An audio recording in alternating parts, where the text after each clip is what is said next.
And so I would imagine myself doing this over and over. Face awareness. Face awareness. And then, one night, he goes to sleep. I'm walking through my apartment, nobody there but me, and I feel that sort of Familiar buzz of anticipation. something bad's about to happen. And I look into the window, and there's the guy. Just like usual. But this time, he says, I was there. you're there, and then suddenly you're there? Yeah. It's like my perspective shifts, and I am in this body, in this place. Not observing something, but in it. So I could feel, my fingers tickling my palms. I could feel my feet on the floor. I locked into these feelings because they make the dream more stable. And I wanted this dream to be stable because this face has been showing up in this window for 20 years.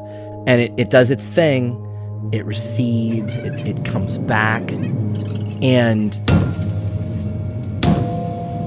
I go to the door, and I reach for the door, and the handle is a door handle. It feels that real. And I turn it, and I bam. A moment or two later, the guy appears in the doorway.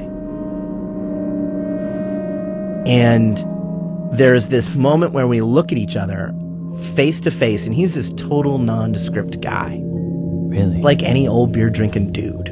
So he looks at me, and he's clearly perplexed because we're not going through our usual dance. And I kind of backed up to give him room.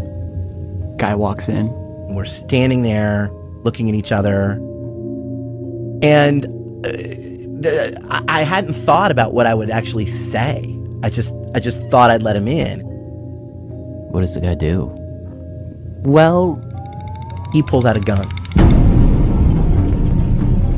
At this point, when he pulls this gun out, the whole dream in this moment now becomes for me a kind of battle between what I know to be true, which is that this is a dream and it has no external reality, and the natural feelings of fear that crop up when somebody who's already been terrorizing you for 20 years has now pulled out a gun.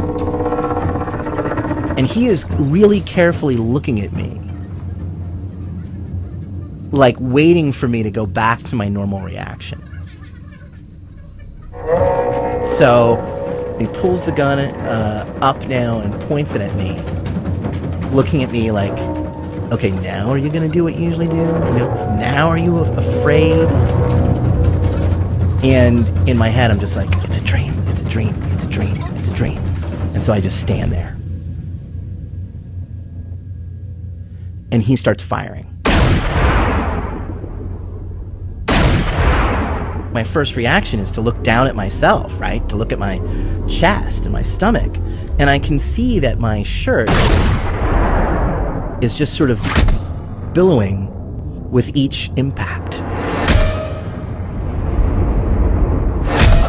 With each bullet. But there's no blood, there's no nothing. I'm not hurting. I am taking this. And it's nothing. I really feel, and I had this thought at the time, I'm Neo. I am Superman. This guy's firing bullets at me and nothing. I look up at him, and he sort of looks at me. And then he smiles and drops the gun by his side. And the sensation I had was like that message was like, see, you got it. You got it. I'm nothing to be afraid of at all. And I woke up still feeling like Neo, still feeling like Superman. And I've never had that dream. It's never had it again. It's gone. It's gone. That dream is gone.